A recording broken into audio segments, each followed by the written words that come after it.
Là, on va commencer, non? Oh, ouais, c'est... Oui.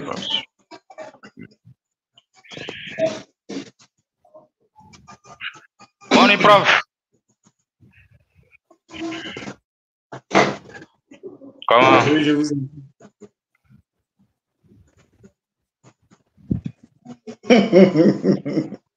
Les gens, là.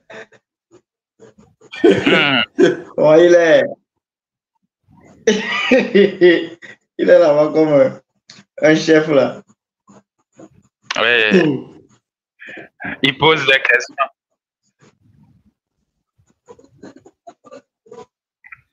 Bon, comment Bon. le live d'aujourd'hui, nous allons parler un peu, voilà, de la Fed et du directeur et du nouveau projet de voilà, Donald Trump, projet crypto de Donald Trump.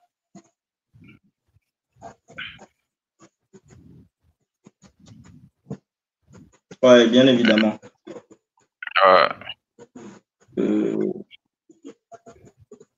En fait, il y a très récemment sous la toile. En fait, il y a très récemment. Bon, je crois qu'on va d'abord commencer avec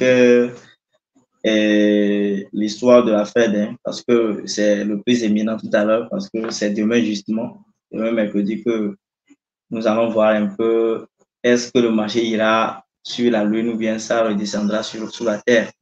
Donc, on va commencer tout d'abord là-bas pour voir un peu voilà, ce à quoi on peut s'attendre. Donc, déjà, si pour la première question.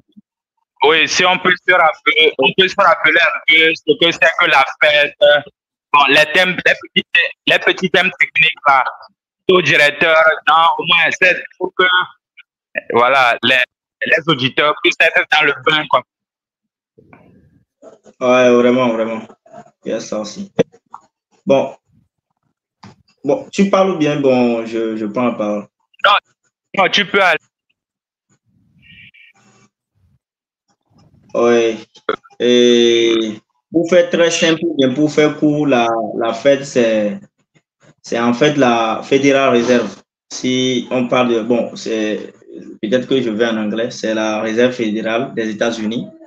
Et c'est une banque en fait centrale, c'est la banque centrale des États-Unis. Elle est créée du coup le 23 décembre 1913 par les Américains juste pour réguler, pour asseoir un système ou bien une politique monétaire, bien sûr. Donc, il s'avère que dans le monde de la finance aujourd'hui, les décisions qui viennent de la Fed sont presque, vu que le dollar est presque au centre de beaucoup de négociations dans le monde entier présentement, il s'avère que presque la finance est suspendue aux décisions de la Fed aujourd'hui. Donc, ça fait que s'il y a souvent des baisses des taux d'intérêt, puisque les baisses des taux d'intérêt permettent en fait aux investisseurs particuliers comme institutionnels de pouvoir non seulement maintenant de préférer les investissements sur les obligations, mais maintenant de pouvoir accepter et de pouvoir prendre des risques, par exemple, sur des actifs un peu risqués, donc comme on peut le voir avec les cryptos aujourd'hui. Donc la Fed, c'est la banque centrale américaine, bien sûr, qui est censée réguler les marchés financiers, l'économie, qui est censée réguler en fait l'économie américaine, mais vu que nous sommes un peu liés au dollar, c'est ce qui fait que quand il y a une décision en Amérique, c'est presque touchant dans le monde entier. Donc, pour faire très simple comme ça, la Fed, c'est la banque centrale américaine en fait. Ok. Et bon, là, on va profiter en même temps pour... On peut dire aussi... Tu veux ajouter quelque chose? Oui, on peut aussi... Voilà. Attends, si vous ne parlez pas, vous pouvez l'activer. C'est comme j'écoute mes échos, quoi. Je ne sais pas si...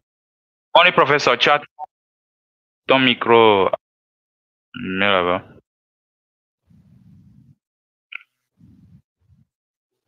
Il est avec nous. Donc, je voulais dire... En fait, la Fed aussi, c'est le gendarme financier du monde entier, en fait, puisque les USA ont une grande puissance. Donc, leurs décisions impactent le monde, leur économie également impacte le monde. Et comme la plupart, voilà, dépendent du dollar, comme tu viens de le dire, les décisions impactent les autres banques centrales aussi. Et même justement notre marché. Et tu vas voir que comme la plupart des paires sont liées au dollar, les stablecoins, voilà, les cryptos majeurs comme le Bitcoin. Donc, quand il y a voilà, des décisions, c'est pour cela maintenant presque tout le monde s'intéresse au FOMC pour savoir réellement.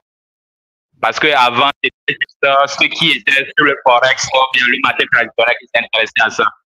Mais à partir de 2020, là, il y avait une certaine corrélation entre les cryptos et, voilà, et le marché traditionnel. Donc, la Fed joue également actuellement. Quoi. Donc, voilà.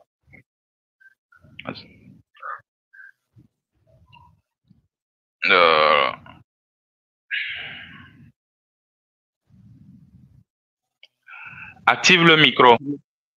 Tu parles, mais je ne t'ai pas. Ah, voilà, j'avais désactivé mon micro. Tu parlais un peu de la FOMC. Moi, j'ai l'habitude de lier ça comme FOMC. C'est comme ça, moi, je l'appelle. Bon, disons que c'est une institution qui est au sein, c'est une institution qui est bien sûr au sein de la Fed, qui est censée réguler et regarder les marchés financiers. Ça, c'est bon, c'est un condensé ou bien bon.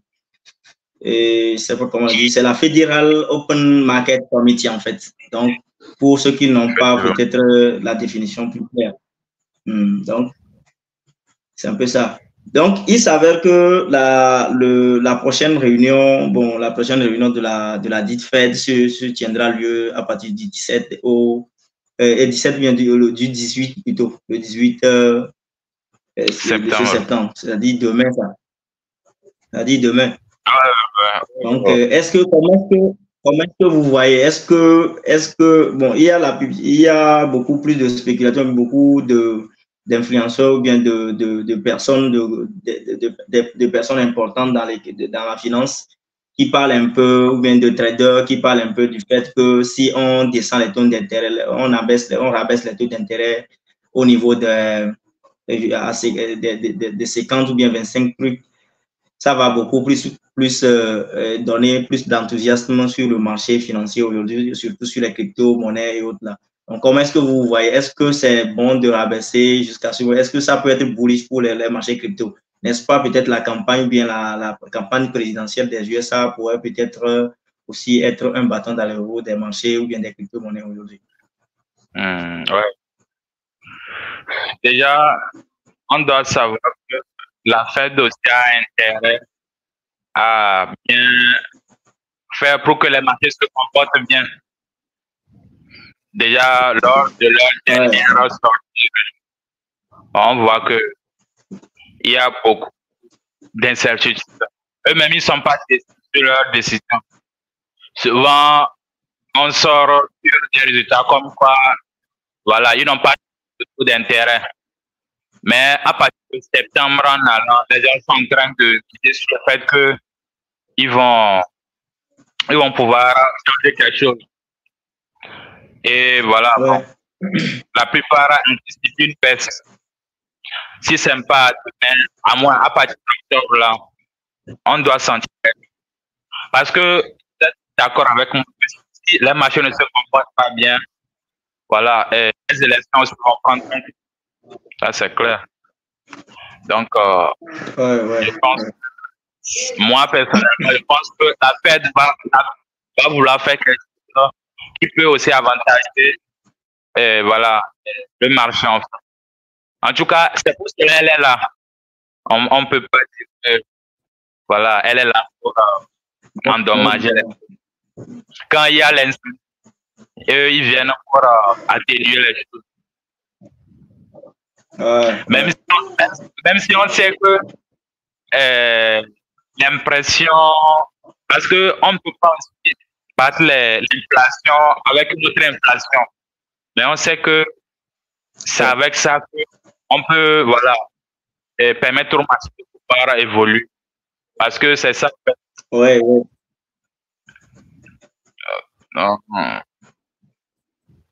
Ouais, mais il y a des gens qui disent que si on réduit, si on rabaisse trop les taux d'intérêt plus bas, ça peut peut-être conduire, c'est comme ça peut échapper, bon, c'est quelque chose qui, c'est un état ou bien c'est un état des lieux qui peut échapper et qui ne peut pas donner le contrôle de la Fed sur, ou bien qui ne peut pas permettre une bonne politique monétaire. Peut-être dans un bon moment ou bien dans un délai beaucoup plus court, ils seront encore obligés de rehausser peut-être les taux directeurs encore, ce qui fait que c'est un peu difficile. Donc, un petit rabais serait beaucoup plus normal. Est-ce que vous voyez un peu quelque chose de très, très bien aussi de votre côté? Genre, on voit si on pourra rabaisser quelque chose.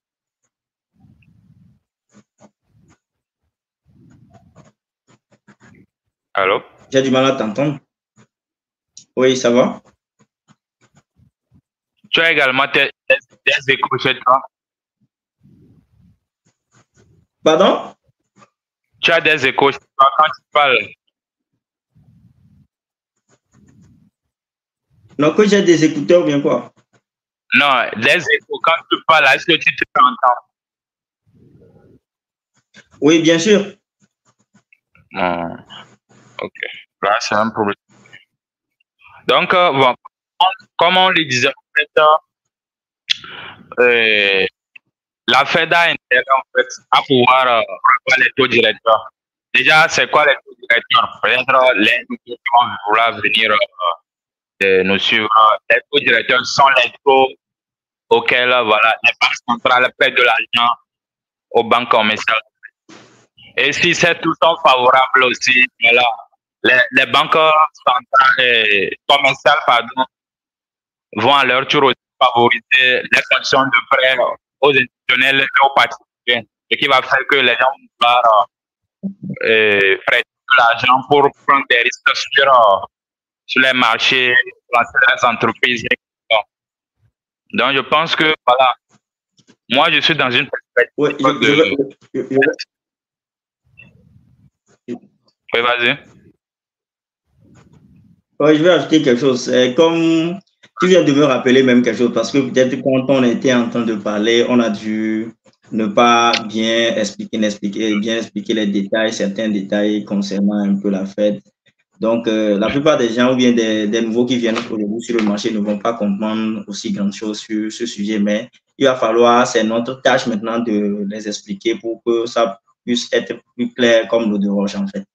Donc, par exemple, la Fed, comme on était en train de l'appeler, c'est une banque centrale. Et dans l'hierarchie, il y a les banques centrales. Par exemple, la zone euro aussi a une banque centrale qui dirige l'économie, la politique monétaire de la zone euro ou bien de l'émission monétaire ou bien de l'euro en fait. Donc, c'est pour cela qu'on parle même du monde centralisé, du monde bancaire comme étant le monde centralisé. C'est ce que revoit un peu le Bitcoin en fait.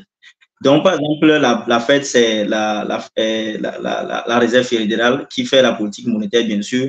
Donc, il y a les banques commerciales privées. Donc, on les appelle tout pour les banques commerciales maintenant parce que eux autres, leur but, c'est de faire, ils sont à but d'argent, c'est de faire du business en fait. Mais la banque centrale, elle est chargée pour faire la politique monétaire.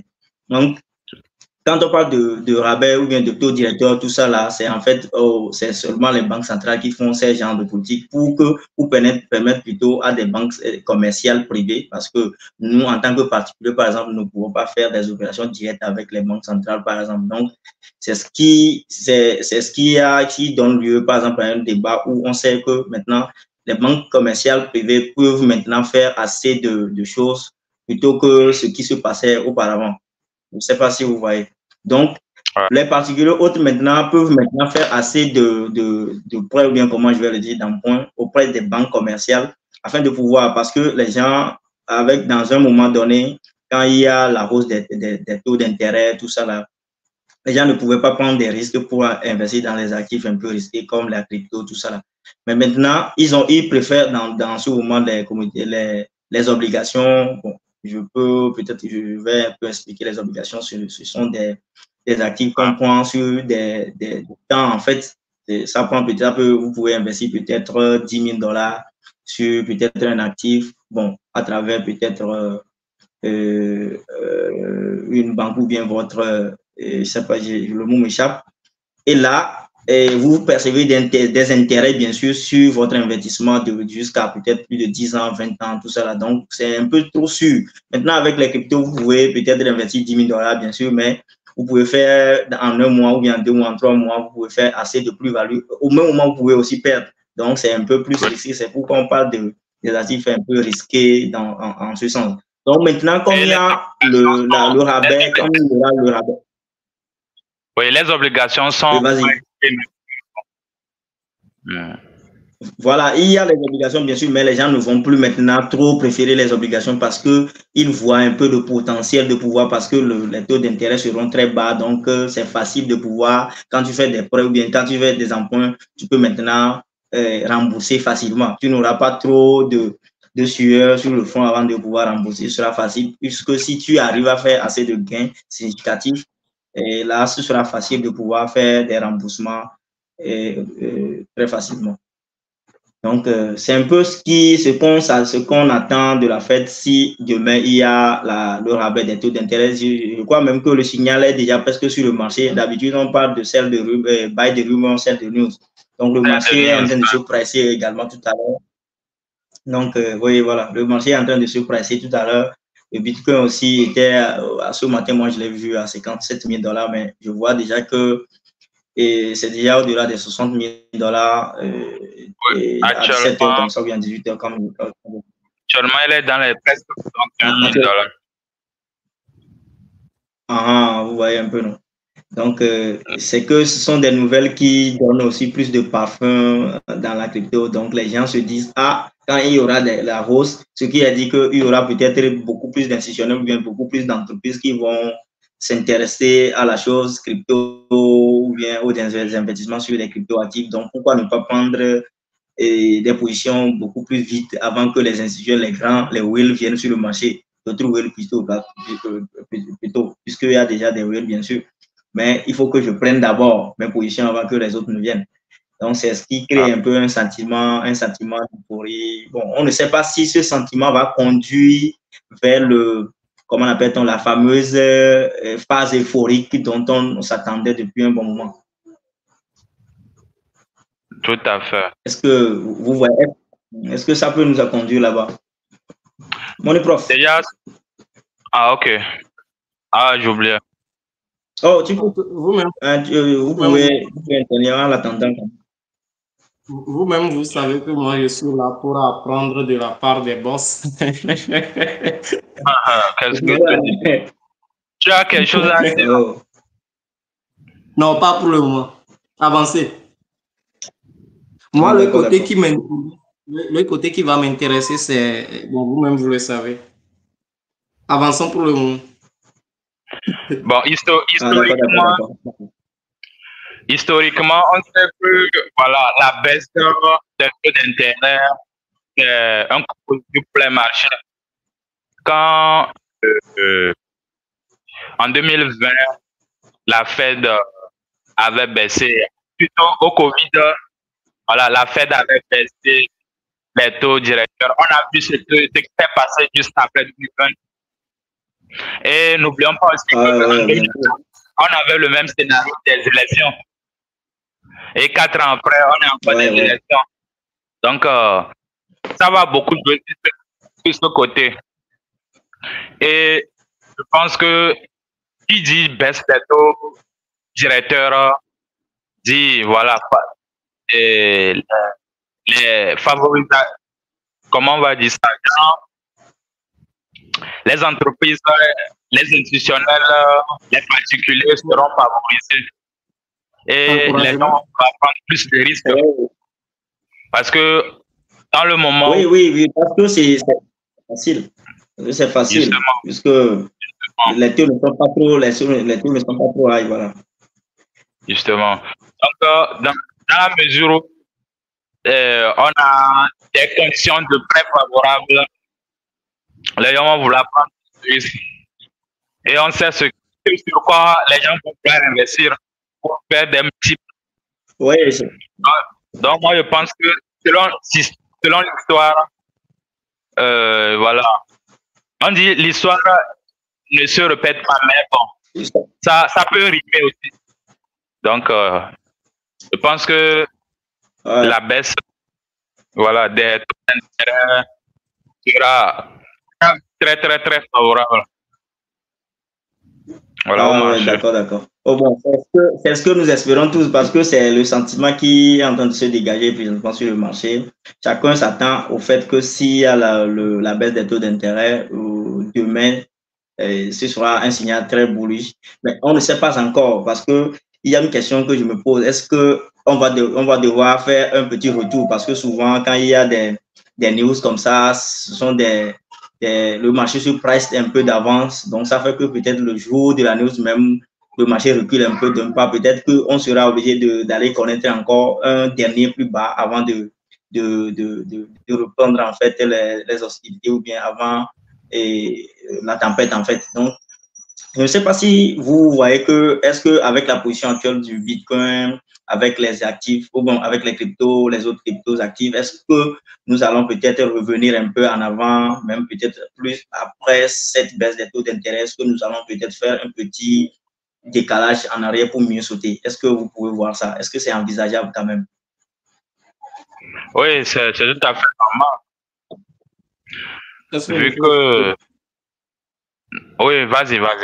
Montre. En fait, je pense que la question, elle est pertinente parce que là, maintenant, nous jouons sur les attentes, l'anticipation. Est-ce que, voilà, la baisse, on anticipe que, voilà, la baisse peut toutefois impacter positivement le prix des cryptos et vu également le cours des crypto-monnaies actuellement, et nous ne sommes pas trop au beau run, proprement dit, et les gens vont vouloir investir préférer les crypto-monnaies.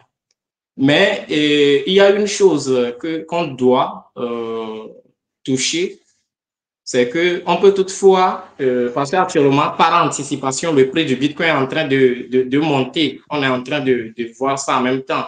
Donc, nous-mêmes, nous savons que, bon, si le passé se répète, bien sûr, on sait très bien que cette baisse va vraiment impacter le prix des actifs crypto.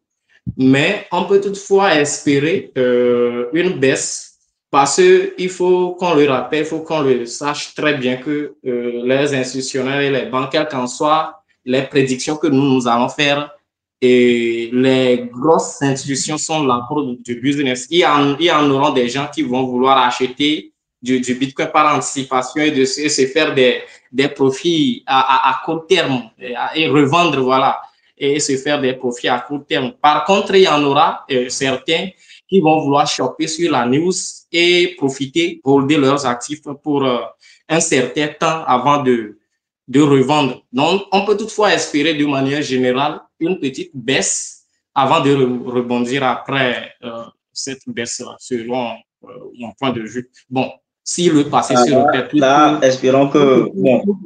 C'est ça, donc c'est un peu ça. Donc, comme tu l'as déjà dit, et je crois que personne ne détient quand même la boule de cristal. Donc, c'est quelque chose qui reste à savoir peut-être dans les jours à venir, dans les semaines à venir ou bien dans les mois à venir. Nous verrons de toute façon, le marché est toujours roi. Nous allons voir un peu, quelle que soit son action, nous serons toujours prêts à les supporter, ainsi, voilà. Donc, maintenant, nous allons un peu rentrer dans un autre sujet. Je ne sais pas si c'est déjà bon ou bien ça touche à quelque chose à ajouter pour le moment à ce débat avant qu'on aille sur l'autre sujet, en fait. Allô? Vous m'écoutez, non? Oui. Est-ce que... Ok. Mon professeur, ouais. Vous dire quelque chose? Oui, tu peux aller. Ouais, il a déjà parlé, il vient de parler. Oh non, bon, sinon, en fait, tout ce qui monte descend, on le sait. ça peut aller même, ça peut toucher même le ciel. On va revenir, voilà, stabiliser avant de repartir. On dit souvent, il faut bien reculer pour mieux sauter. Donc, même si la Fed venait à poser des conditions un peu favorables au marché, bon, on peut voir certains sell des news pour les traders, mais pour les holders, bon, il n'y a pas de souci. OK, donc, on va pouvoir. Tu parles? Moi? Non, pas encore, non. OK. Donc, non, vas-y. Je pense que, bon, ce genre de scénario n'est pas surprenant, vu que, bon, déjà, la vidéo que j'avais eu à faire sur les différentes phases du bol, nous sommes actuellement dans une phase, selon ce que moi j'ai vu, nous sommes dans une phase actuellement d'accumulation, dans une phase d'interruption, et voilà, bon, c'est un peu ennuyeux pour les traders, donc ce genre de mouvement ne va pas être surprenant pour moi quand même. En tout cas, selon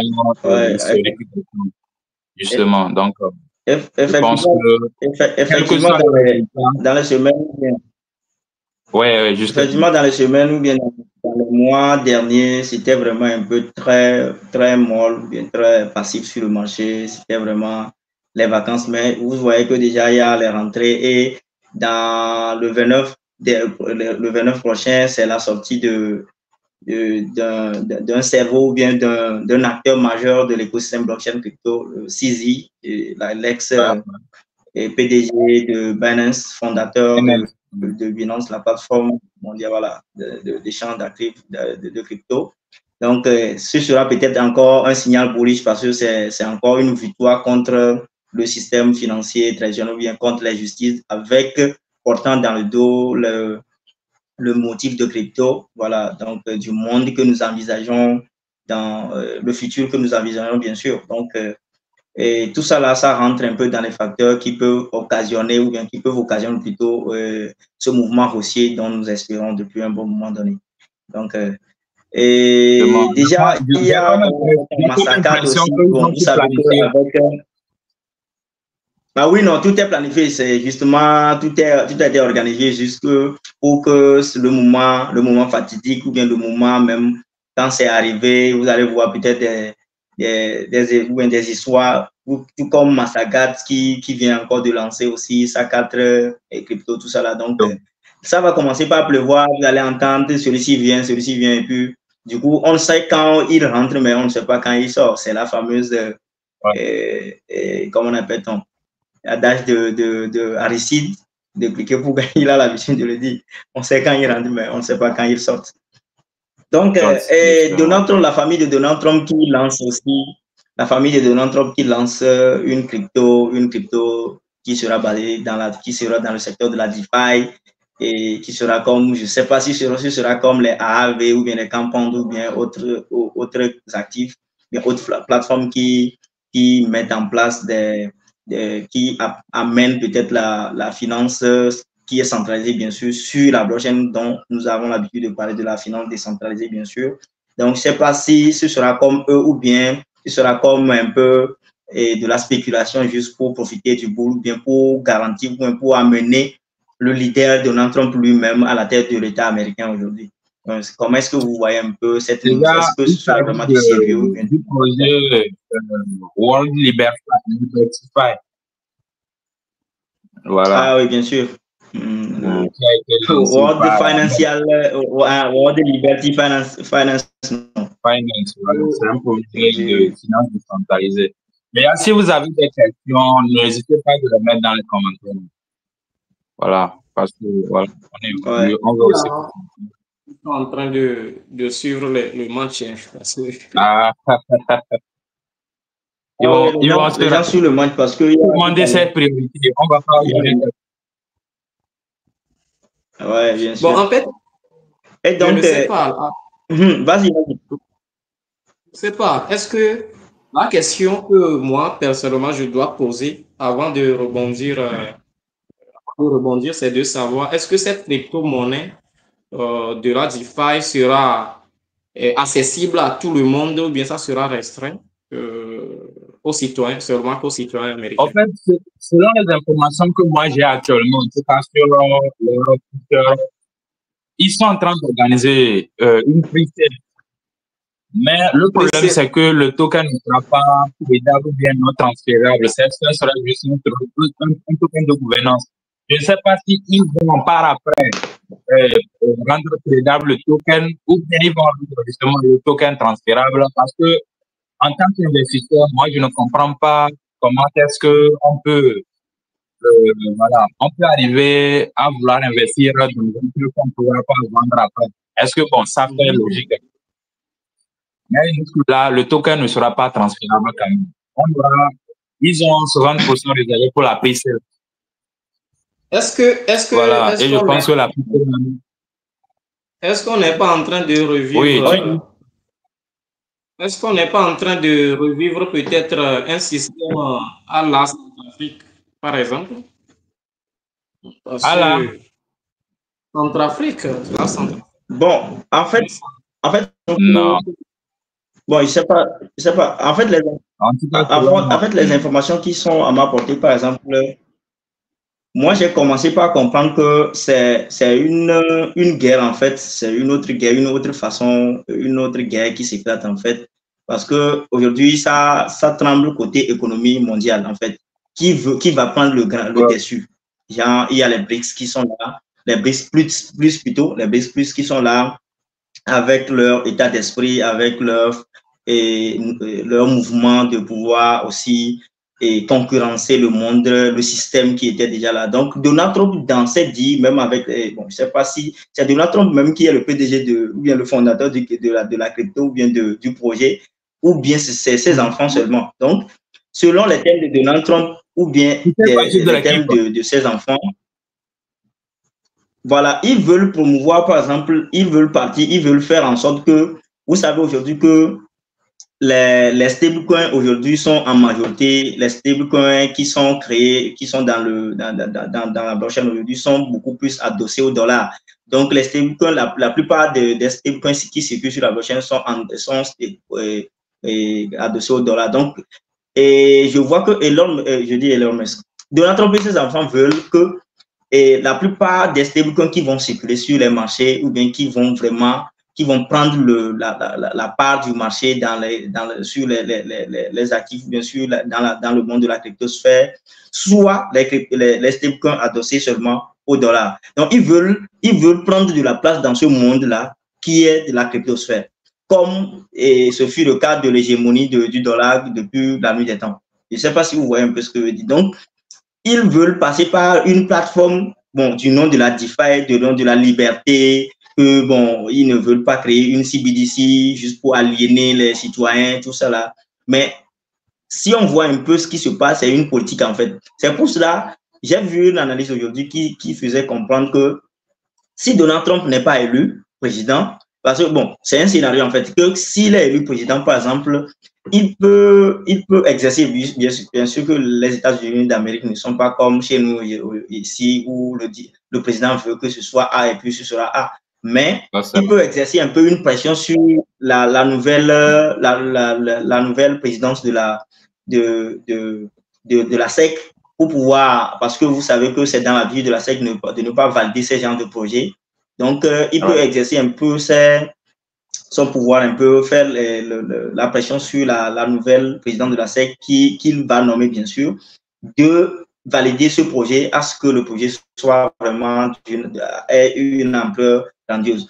Ou soit, s'il n'est pas élu président, il profitera de cette occasion maintenant pour revenir dans les paramètres de ce qu'on appelle vraiment la crypto, pour donner de l'anonymat. Bon, est-ce que c'est de l'anonymat, du pseudonymat plutôt, à l'écosystème ou bien à son projet, bien sûr. C'est comme un peu dans le cas de Monero, mais je ne sais pas trop, dans de Zcash, tout ça là.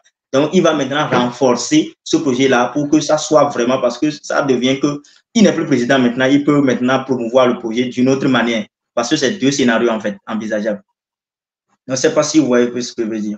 Donc, ils sont un peu en guerre contre tout ce qui se manigance. Je vois un peu ils ont dit quelque chose dans leur mission que je peux lire tout à l'heure ici, qu'ils ont dit que notre mission est claire comme de l'eau de roche en fait. améliorer la crypto et l'Amérique en favorisant l'adoption massive des stablecoins et de la finance décentralisée. Nous pensons que la DeFi est l'avenir et nous engageons à la rendre accessible et sécuriser tous. Mais est-ce que derrière ça, est-ce que ce sera forcément simplement ça là? Peut-être qu'il doit y avoir des manigances derrière. Et c'est clair qu'il y a des manigances derrière. Il veut toujours prendre le dessus. Le dollar, bien sûr, transposé, mais la plupart des stablecoins qui doivent circuler sur les marchés crypto doivent être adossés au dollar. C'est toujours génial. Ils ont toujours leur place. Ils vont toujours maintenir leur hégémonie. Ça, c'est clair. Pas Moi, je pense que ce projet, en tout cas, il ne pas être pessimiste. Je pense qu'il va rencontrer beaucoup, parce qu'on est en Amérique, on n'est pas dans une fête. Ça va être un peu difficile. Déjà, pour des projets lambda qui ont des difficultés à s'en sortir, même si ce n'est pas parce que c'est trompeur, c'est que là-bas, on s'en fout que tu sois un candidat à la présidence ou bien milliardaire. Si tu lances un projet, tant que ça concerne l'Amérique, bien, voilà, ça veut défier les objectifs du dollar. On ne va pas te laisser passer facilement. Et déjà, ça devient des stablecoins comme ça. On a aujourd'hui de gros stablecoins majeurs. Est-ce que, voilà, par exemple, des émetteurs de stablecoins comme Cycle vont accepter, est-ce que, voilà, parce que le Cycle aujourd'hui est dans une mission de pouvoir maintenir les objectifs du dollar. Or, World DeFi est en train de faire le contraire. Vous voyez un peu le paradoxe. Donc, ces émetteurs de stablecoins également vont aider à ce que, bon, ils peuvent tirer des ficelles dans l'ombre pour que le projet ne soit pas trop, voilà. Ça, c'est faux, quoi. En tout cas, moi, je vois que c'est un projet. Déjà, les paramètres du projet, je ne vois rien d'innovant là-bas. Parce que, bon, il n'y a pas déjà de plateforme. Oui, ils veulent développer une idée patriotiste qui stipule que, bon, il y a même il y a du journal Dupin qui a cité un peu les propos de ces enfants ici, que moi-même également je cite, par exemple, que we had to win, qu'ils sont là pour gagner. And we had to change the game. Let's make DeFi and America great again. La crypto est plus que jamais. C'est que ça devient, la crypto est maintenant plus que jamais un enjeu géopolitique majeur. Parce que si on voit ce qu'ils sont en train de vouloir faire, c'est pour cela, moi, je pense que c'est un projet qui vient de naître, qui veut naître présentement de façon dans un écosystème un peu très bizarre. Mais est-ce que ce projet-là ne va pas vraiment, si on ne regarde pas de très près ce projet, ça peut vraiment prendre une place grande sur le marché plus tard. Je ne sais pas si vous voyez. Même si Donald Trump est élu, voilà, ça va quand même. Déjà, moi, je pense que c'est une erreur aussi de lancer plutôt un token. S'ils veulent vraiment je pense qu'ils allaient juste se contenter d'abord de concevoir la tech et voir un peu les contours réglementaires. Parce qu'on est en Amérique après tout.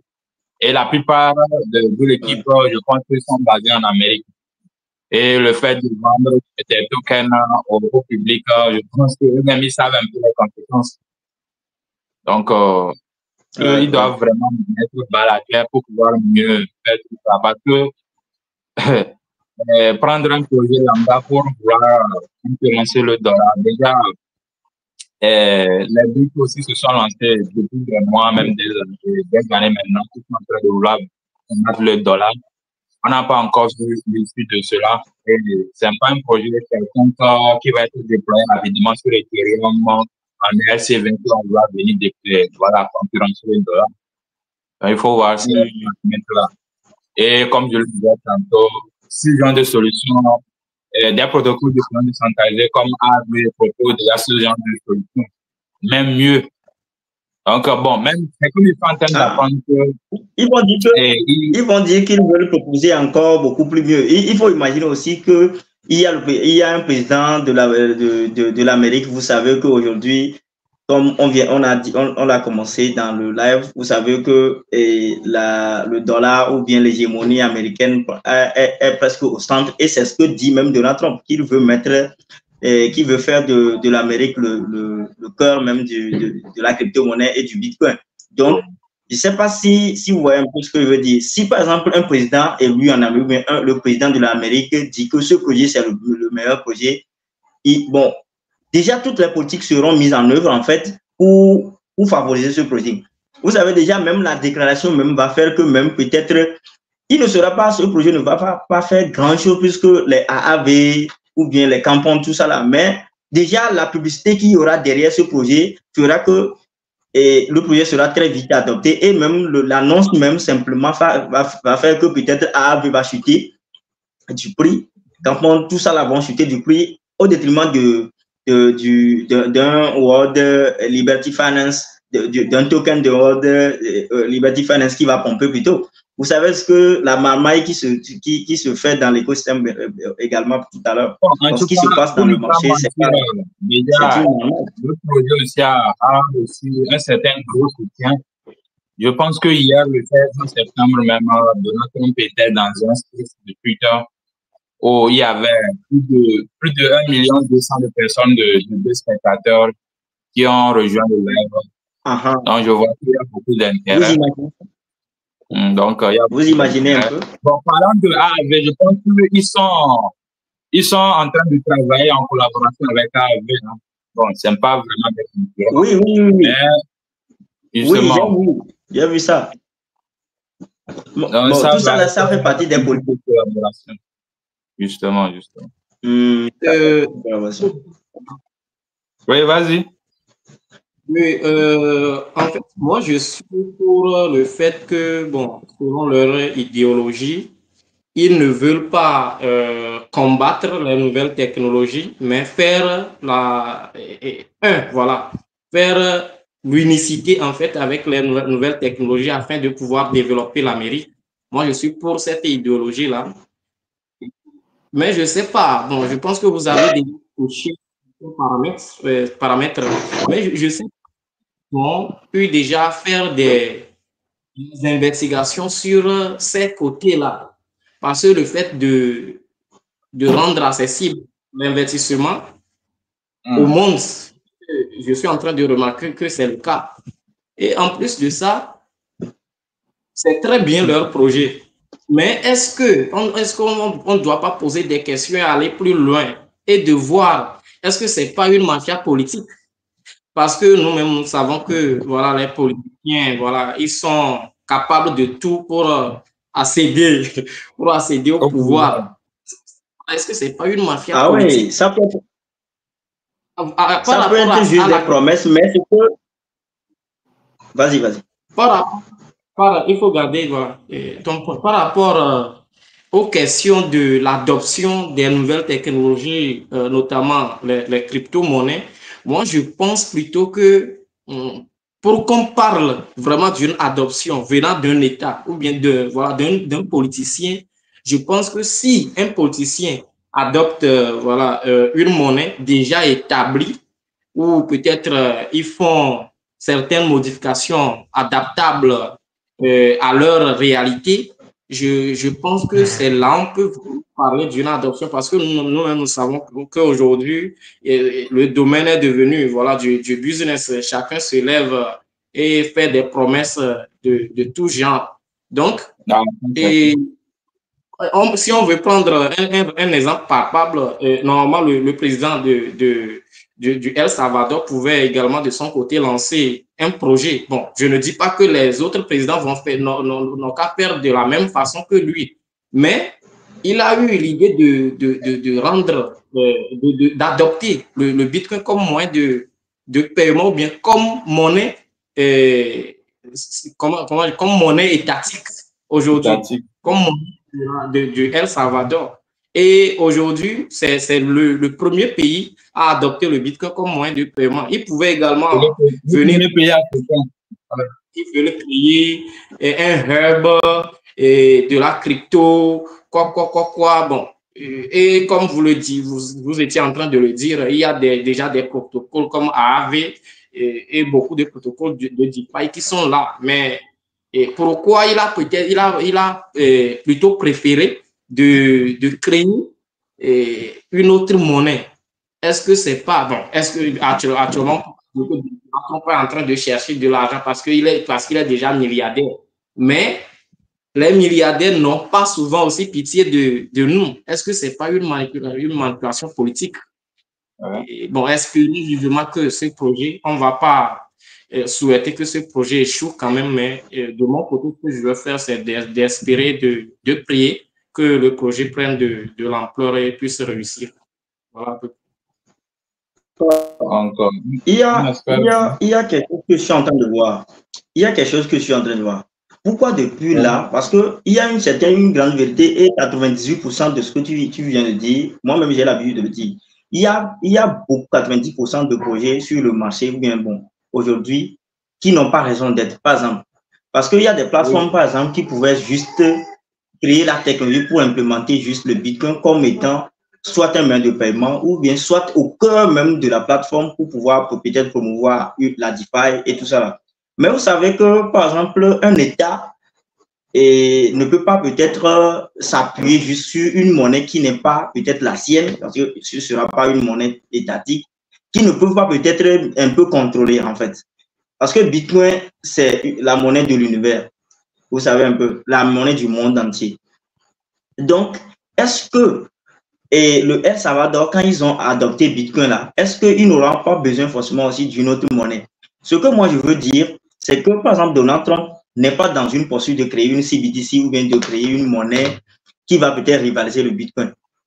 Mais il peut aussi justement utiliser le Bitcoin comme étant le token qui peut servir sur sa plateforme de DeFi qu'il est en train, avec sa famille qui est en train de vouloir créer par exemple tout à l'heure. Donc, et je crois il y aura une plus-value ou bien il y aura une raison d'exister selon ce qu'il est en train d'envisager parce qu'il veut toujours maintenir une hégémonie. Parce que vous savez que le monde est déjà confronté. Moi, je peux le dire, il y a peut-être certains dirigeants, entre guillemets, qui ont déjà vendu peut-être cette hégémonie, qui ont déjà, par faute de leur politique, n'ont pas peut-être su maîtriser cette hégémonie. Ils se sont laissés faire facilement. Donc, vous savez que Donald Trump, avec son adage, c'est l'Amérique d'abord. C'est America First. Donc, il veut toujours passer par, parce que ça, moi, je peux l'appeler un miroir, en fait. Il veut toujours passer par une plateforme pour dire que, bon, il y a la liberté, les gens ne sont pas obligés de se faire connaître avant de faire peut-être leurs transactions, tout ça, qu'il y aura le contrôle, ce ne sera pas un contrôle d'identité, les gens sont libres, il y a la liberté, il est en train de promouvoir la liberté. Mais est-ce qu'un président va promouvoir aussi facilement une liberté? C'est pour cela, moi, je vois que ça, là, c'est un miroir, par exemple, mais c'est nécessaire peut-être pour une économie locale. Oui, c'est nécessaire, mais c'est pour cela que nous parlons plutôt des promesses. Parce que, toi, tu sais, avant qu'un président ne vienne au pouvoir, ou bien accède au pouvoir, il doit faire des promesses. Il y a des présidents qui ont fait beaucoup de promesses, plus que ça. Bon, espérons vivement vraiment que... Oui, seulement que... Selon moi, seulement que ça, là, ce n'est pas simplement une promesse. Vous voyez déjà qu'il y a des actions, même avec les collaborations avec les Havre et tout ça, là, il y a déjà un peu, il n'y a pas de l'inaction. Il accompagne ça presque avec de l'action pour démontrer qu'il a une ferme volonté, il y a de l'enthousiasme, en fait, d'aboutir ou bien de réaliser ce qu'il est en train de dire comme étant dans une campagne. Je pense que nous avons les mêmes idéologies, mais peut-être c'est notre manière de les exprimer, ou bien de l'exprimer qui fait peut-être ça fait comme on a des divergences, quoi, en fait. Et Donald Trump, il ne manque pas d'argent. Tout ceci veut lancer un projet, il a tous les... Même Donald Trump actuellement peut lancer un projet à $0. Allô? Donald Trump actuellement peut lancer un projet à partir de $0. On est d'accord. Il suffit que le gars... Oui, il suffit qu'il ait la volonté de le faire. Il va le faire. Donc, on ne va pas se préoccuper du fait qu'il a déjà commencé le projet ou pas. Bon, je vais être un peu banal. Par exemple, prenons les politiques de certains pays de nos contrées. Par exemple, dans des localités, il y a des présidents qui sont capables d'aller mettre et comment je vais d'aller faire l'ouverture officielle de la construction d'une voie. Je ne sais pas si vous non. Moi-même là, tu as tout récemment, j'ai vu une pagaille là, dans un pays là, ils ont inauguré les trucs tricolores. Tu t'imagines un peu? C'est ton problème. Dans un pays. Faut pas faire la blague. En fait, tout ça là, moi je vois que c'est la bataille, c'est le fait de gagner parce que ils ont dit ça précisément qu'ils sont là pour gagner. Et il y a vraiment une bataille tout à l'heure. Il y a le monde qui n'est plus unilatéral, le monde qui devient un peu pluridimensionnel. Tout le monde veut être souverain chez lui. Donc ça fait que on est dans un multisystème tout à l'heure. Donc vous allez voir les BRICS plus maintenant, il y a beaucoup plus de pays maintenant qui veulent intégrer tout ça là. Donc, vous voyez déjà le PIB de ces pays BRICS plus déjà sont déjà supérieurs au PIB du G7 en fait.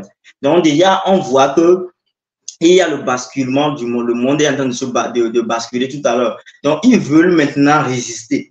Et je pense que cette crypto, bien cette plateforme qu'ils veulent mettre en place sera déjà une arme pour les États-Unis, selon bien sûr Donald Trump, de pouvoir mener cette guerre. Parce qu'on sait que déjà, quand le dollar est en train de se dédollariser, parce que le dollar est presque inexistant dans les systèmes de transaction aujourd'hui à travers le monde entier. Les gens se permettent maintenant aujourd'hui, alors que ce n'était pas le cas auparavant. Dans le temps, on ne pouvait pas faire des transactions en dehors des dollars. On en a toujours besoin pour faire des transactions. Aujourd'hui, on peut faire des transactions avec le yuan, avec les yens, tout ça là.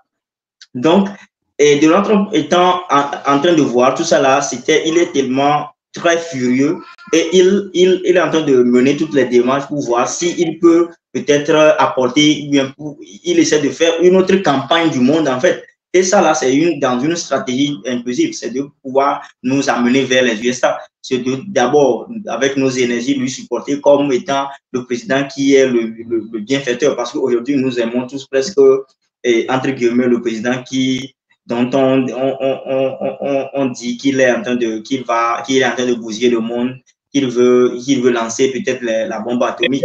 Mais Donald Trump, pour sa part, il essaie d'apporter. On va voir aussi que voilà, le président. Voilà, il veut gagner en fait. Donc, si on veut aujourd'hui, si on veut faire une campagne, si on veut lancer une campagne, bien un vote sur le monde entier tout à l'heure, au niveau des USA tout à l'heure, vous allez croire, vous ne serez pas, vous allez voir que vous serez obligé de voter même Donald Trump parce qu'il sera favorable, il se fait voir comme étant le seul candidat qui soit beaucoup plus favorable à l'écosystème blockchain crypto que les autres, que ses concurrents, les Kamala Harris, tout ça. Tout à fait. En fait, ce que tu as dit, tu as raison. Mais moi, plutôt, je pense que le gars, c'est un gars qui est très intelligent parce que déjà, s'il essaie d'adopter les nouvelles technologies dans son processus de campagne d'élection, je pense qu'il est tellement très intelligent, on doit le reconnaître. Il faut qu'on reconnaisse ça. Mais on doit parler dans le cadre de la normativité. Je ne sais pas si c'est la normativité que je vais employer, mais c'est une condition. Attendez, si le projet marche, si ce qu'il dit se réalise, alors l'économie américaine va peut-être avoir une arme très puissante, adaptable aux nouvelles technologies, à la crypto et tout. C'est pour cela nous parlons de promesses. Parce qu'il y a une différence, bien sûr que le projet est en train de se réaliser, mais il y a une différence entre les promesses et la réalité. Sur le marché après son élection, puisque le gars il est en train de tout faire pour revenir sur le trône. On est d'accord. Ouais. Parce que déjà, oui, personnellement, quand lors de son premier, comment on appelle, tentative, sa première tentative d'assa, voilà, je ne vais pas appeler tout le mot. Lors de sa première tentative, moi, je me suis dit que non, que le gars, il ne peut pas peut-être vouloir s'exposer, exposer facilement sa vie comme ça contre le pouvoir, parce que une balle qui est passée comme ça, bon, moi, mais personnellement, je me suis dit ça, mais après, vous allez remarquer que, bon, on a eu à faire une vidéo sur ça, bon, vous savez. Donc, vous allez remarquer que, après juste son échec, par rapport, son échec contre Kamara Laris, et voilà, Haris, vous allez remarquer que le gars, après, on a encore constaté, voilà, et une nouvelle, une seconde, ou encore. Mais on dit le gars était en train de jouer au basket et voilà, les coups de feu ont commencé par s'entendre et tout. Est-ce que là, on ne peut pas dire que le gars, il est en train de se victimiser, peut-être pour aux yeux du public, parce que là, déjà, lors du débat, il a déjà perdu. Est-ce que le gars ne revient pas se victimiser pour dire que c'est lui qui est une bonne personne, c'est lui qu'on doit suivre? Moi, personnellement, je suis un peu. Je ne dis pas que vous n'êtes pas objectif, mais bon, moi, personnellement, j'aime être objectif. Bon, en fait, parce que moi, je juge que c'est pas parce que voilà, il est pro-crypto et que moi aussi, je suis pro-crypto que je dois encourager tout ce qu'il est en train de manigancer comme et pouvant lui permettre d'accéder au pouvoir. Donc, je ne sais pas si vous comprenez ce que je suis en train de dire. Non, c'est compréhensible. Voilà. C'est pour cela que je parlais plutôt de la normalité. Si normalement, ce qu'il est en train de proposer, normalement, si ça marche, on est bon. Les États-Unis seront bons. Mais si ça ne marche pas, on peut toutefois parler d'une trahison. Mais je pense qu'ils ont été trop rapides dans le lancement du token. Oui, allô? Je pense qu'ils ont été trop rapides dans le lancement du token. Oui, c'est pour cela que je parlais d'une mafia politique. Pour dire que non, bon, ils n'ont pas besoin d'accéder au pouvoir d'abord, eux-mêmes, ils ont commencé les projets, les promesses. Donc, bon, en fait, c'est une possibilité. Ça peut ne pas être le cas aussi. C'est parce qu'ils sont honnêtes et voilà, ils veulent débuter le projet bien avant les élections. Qui sait? Mais ça peut être le contraire aussi. Comme quelqu'un dit, on verra bien. Je pense qu'on a fait le tour. D'accord. Je crois qu'on a déjà fait une bonne durée. Hein. Voilà. On a déjà fait plus d'une heure. Donc, ceux qui ont pu être en ligne, on va réserver le débat. On pourra aussi. Hey. Puis on va y revenir plus tard. La grande préoccupation des gens, c'est le match. Ouais.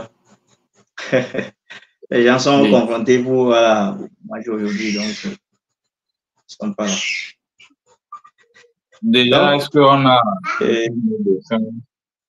un tour de table?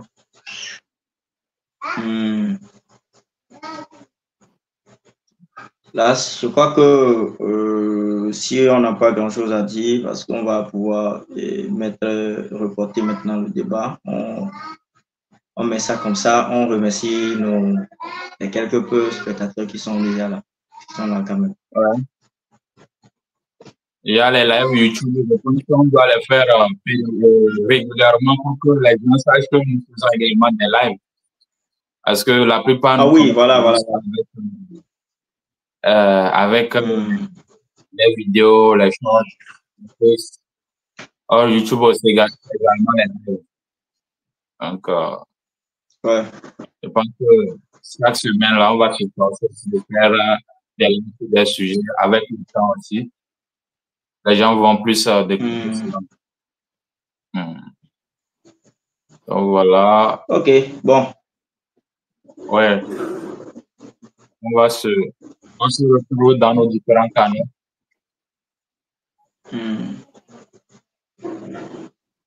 Bientôt.